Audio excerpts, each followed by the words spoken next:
Bueno, muy buenas a todos y gracias por venir a esta charla y también gracias a la FEL por invitarnos una vez más a ICEA a estas jornadas de formación.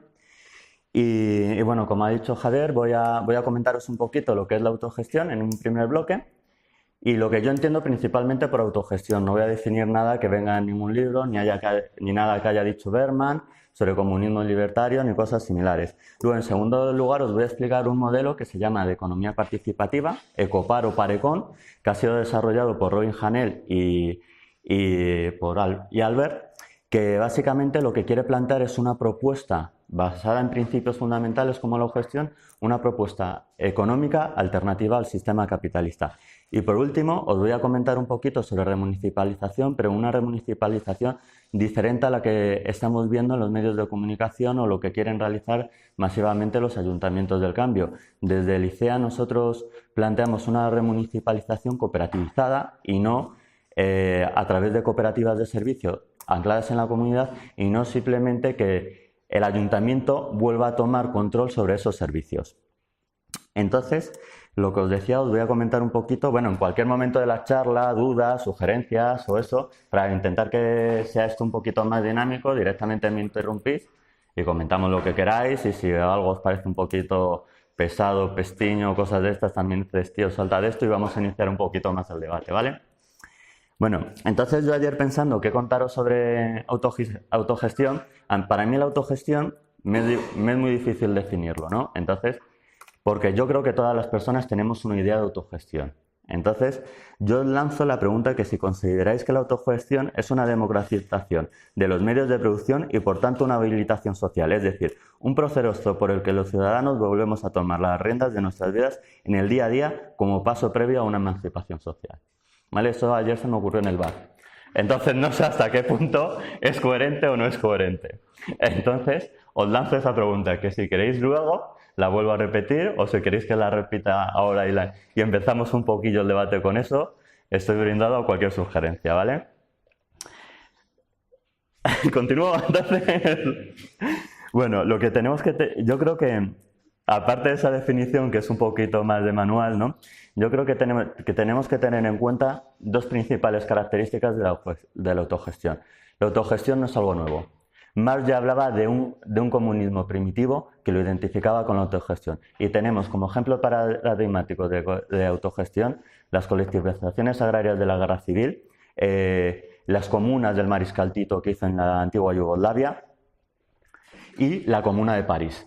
Pero sin embargo, a pesar de que estos ejemplos son antiguos, la autogestión, a mí me gusta mucho el título que puso Carretero a su libro, La autogestión viva. Y eso es una característica fundamental. Es algo que hoy existe en día. Es decir, ya no solo tenemos que hablar de cooperativas de producción, sino también de cooperativas de consumo. Es algo que está en todos los ambientes. Por lo tanto, lo que os digo, la cooperativa es algo vivo, que surge de la voluntad de las propias personas que quieren gestionar una alternativa al sistema capitalista de modo democrático, es decir, ser realmente, pues lo que dice la palabra, autogestionados. Ejemplos que tenemos de autogestión hoy en día. Yo creo que uno de los mejores ejemplos, y no sé si lo conoceréis, son las empresas autorrecuperadas en Argentina. ¿Sabéis de qué va el tema? ¿Sí? ¿No?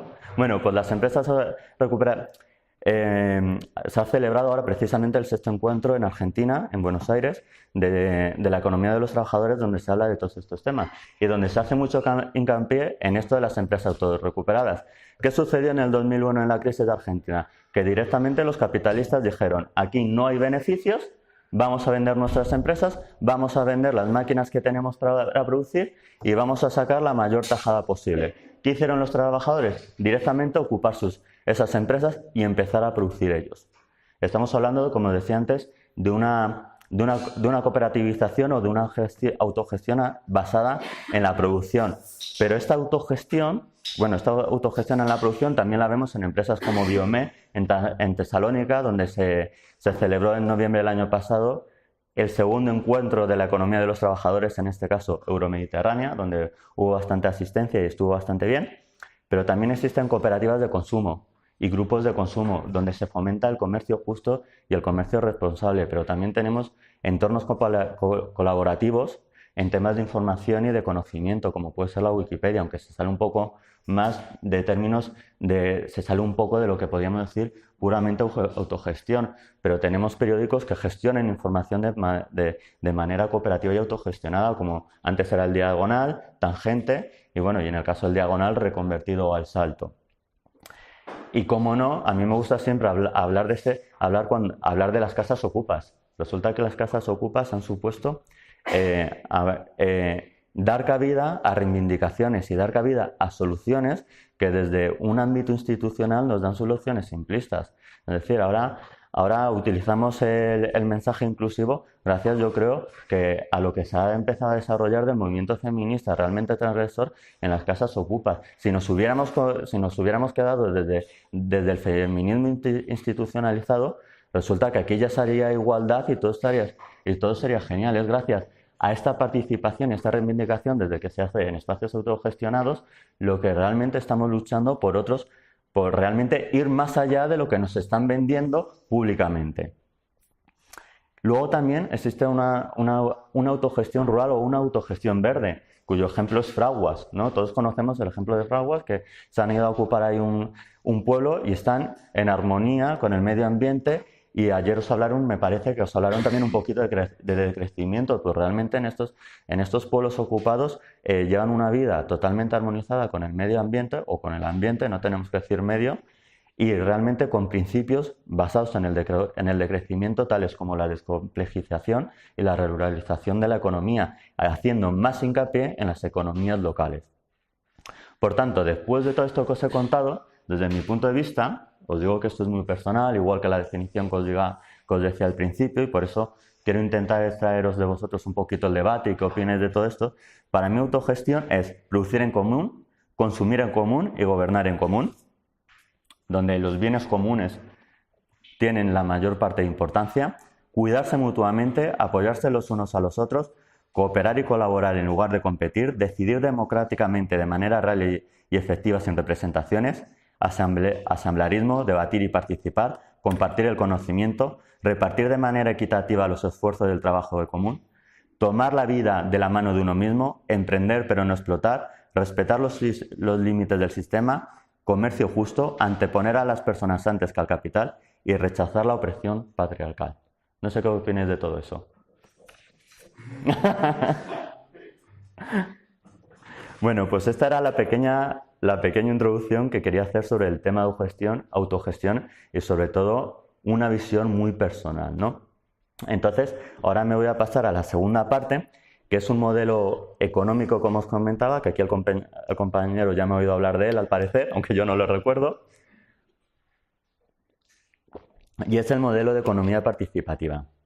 Este modelo lo plantean dos economistas de tendencia libertaria y lo que intenta hacer es un modelo económico aplicado y totalmente alternativo al sistema capitalista. Si os dais cuenta, cuando cogemos un libro de críticas al capitalismo, solo encontramos eso, críticas, pero no encontramos una nueva forma de producir, una nueva forma en la que podemos convivir dentro de un sistema económico justo, equitativo, sustentable, respetuoso con el medio ambiente y con una serie de valores que podemos calificar como deseables.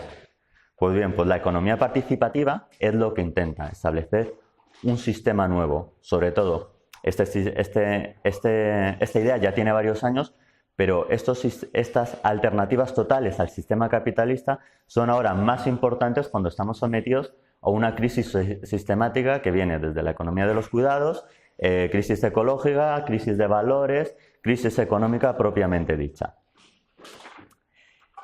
El sistema de economía participativa se desarrolló en los años 90 y, como os he dicho, fue elaborado por Robin Hahnel y Michael Albert. ¿Por qué denominamos que es un modelo completo o es un modelo de economía aplicada? Porque intenta dar solución a la problemática de la economía, es decir, satisfacer necesidades con recursos escasos y encima distribuirlos. Ese es el problema que ha tenido todo el sistema económico y este sistema lo soluciona y da cabida.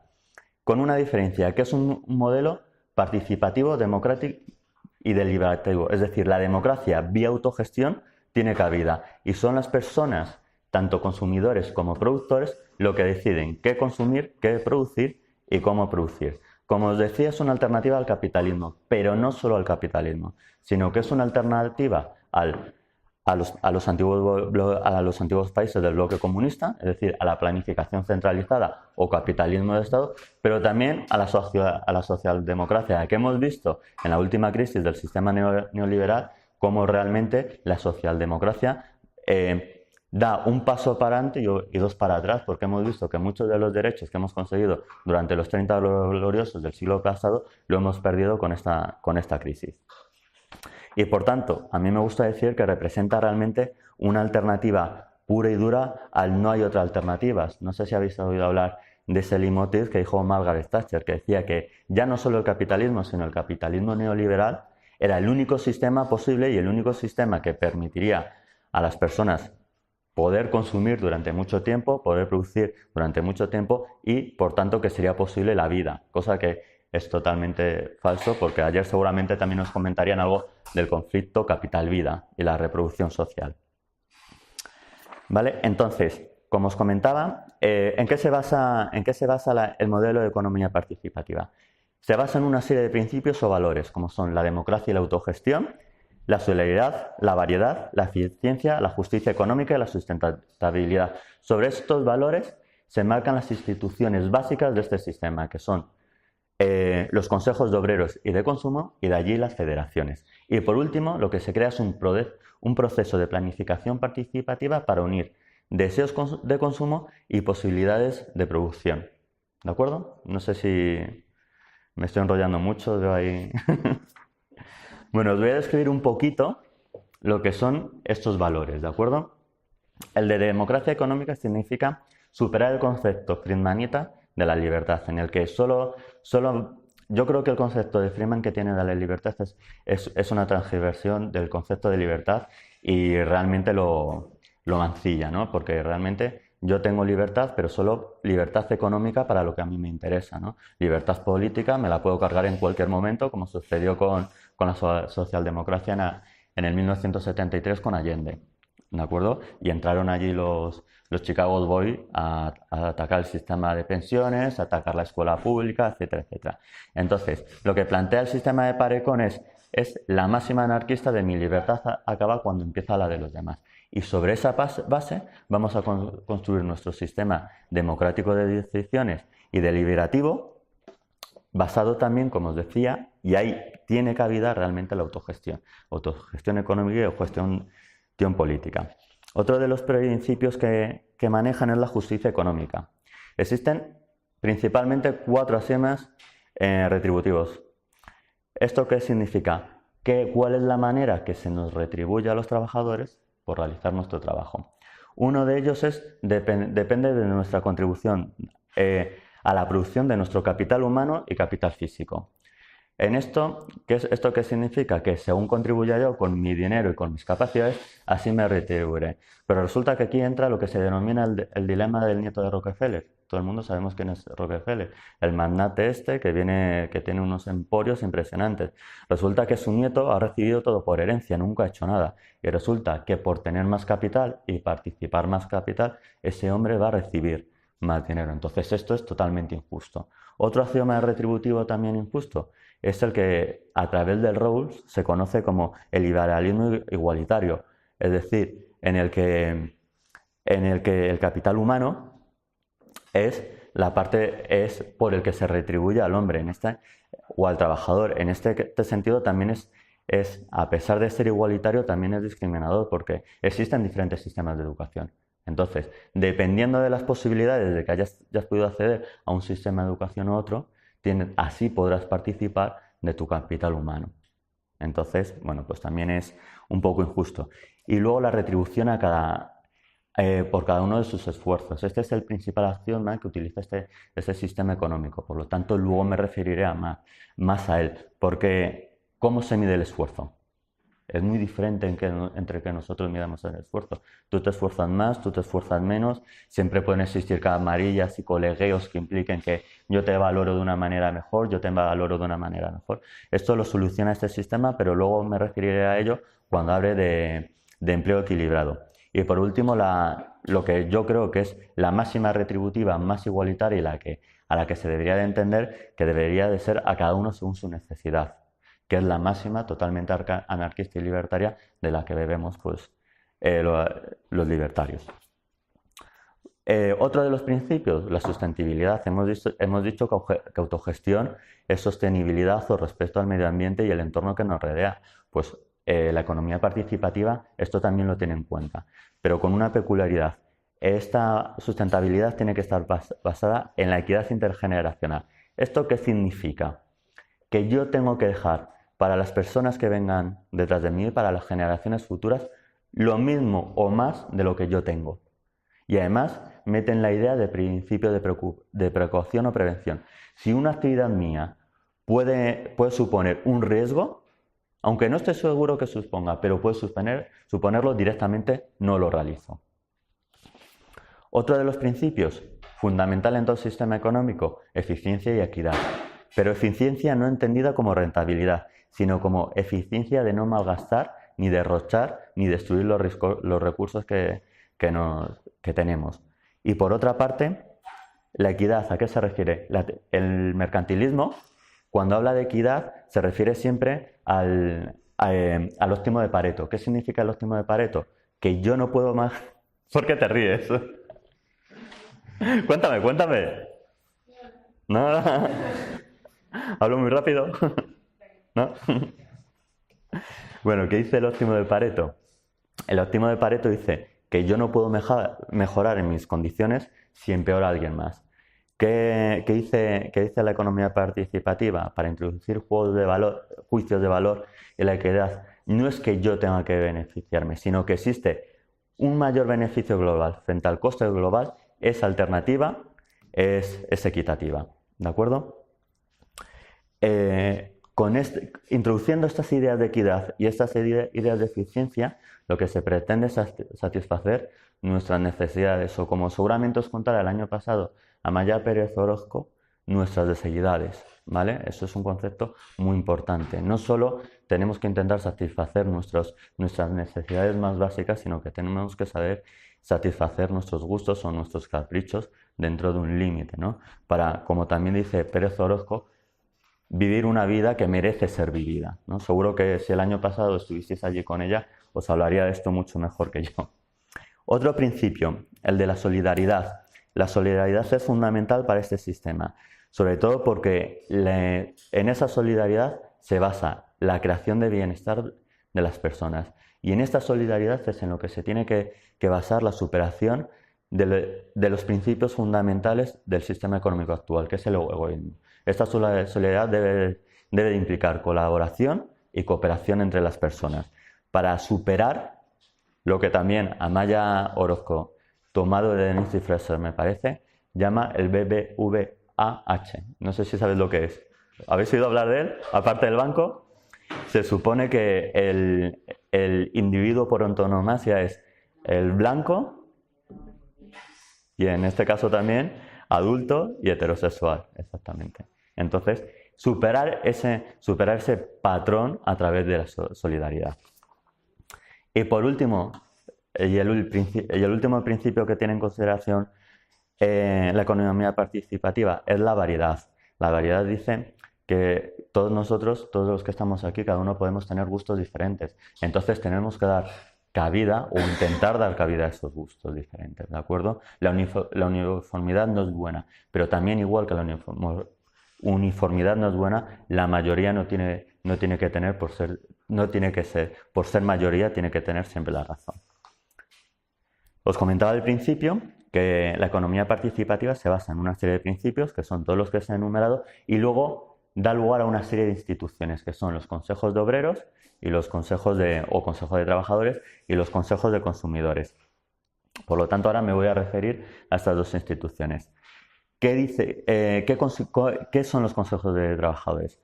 Si os dais cuenta, esto también es autogestión pura y dura. Vamos a democratizar la toma de las decisiones en las empresas. No van a ser ahora los accionistas los que tomen las decisiones, no. Vamos a ser los que aportamos valor añadido realmente al proceso productivo, los que realmente vamos a tomar las decisiones. Pero ¿quién va a tomar las decisiones? Pues como es lógico, aquellos que son los interesados en esa toma de decisiones. A mí no me va a venir, si estamos aquí en la universidad, porque naturalmente ese consejo también tiene que ser parte de servicios públicos, como puede ser la universidad. Si estamos en la facultad de económica, no me van a venir de la de filosofía para decir, no, tenéis que estudiar pensamiento teológico como asignatura troncal porque es muy importante. No, mira, a lo mejor eso para económicas no es tan importante, pero sí para filosofía, ¿no? Y realmente lo que dice la economía participativa es eso. Vamos a autogestionarnos para ser capaces de decidir cómo, qué, cuándo trabajar, ¿de acuerdo? Y realizar las diferentes tareas. Uno de los principios que tienen los consejos de trabajadores es el empleo equilibrado. ¿Esto qué significa? Que por equidad todos vamos a intentar realizar todos los trabajos.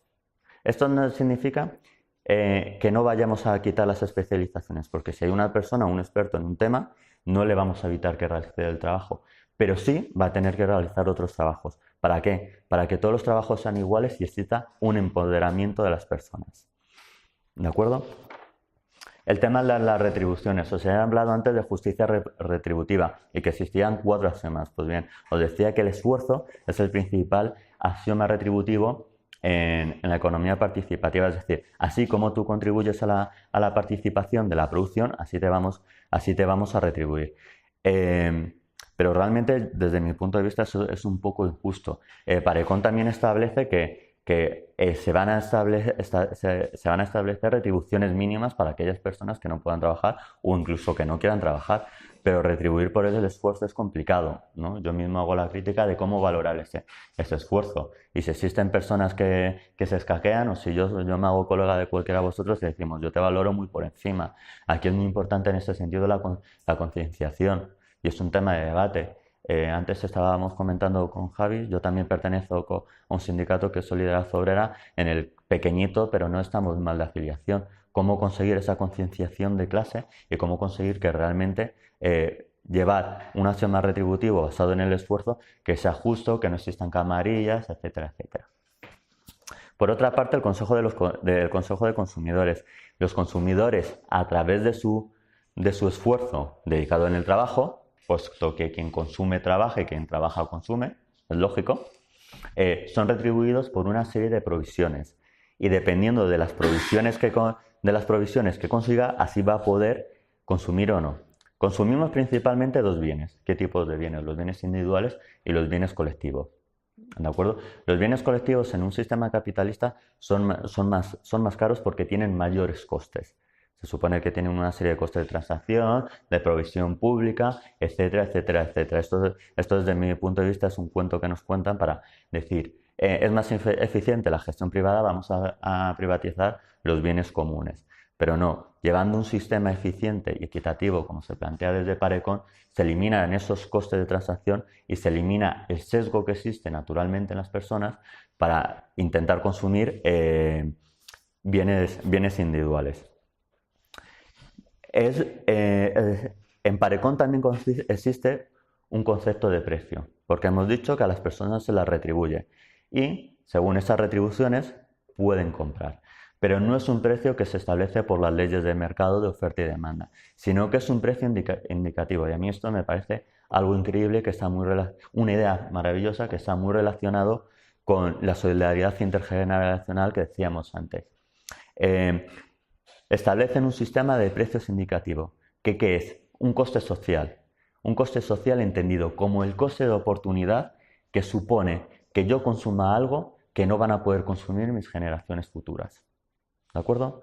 Es decir, el coste o el precio que van a tener los bienes que consumimos no puede ser mayor que el coste de oportunidad de mis generaciones futuras que van a tener por no poderlo consumir.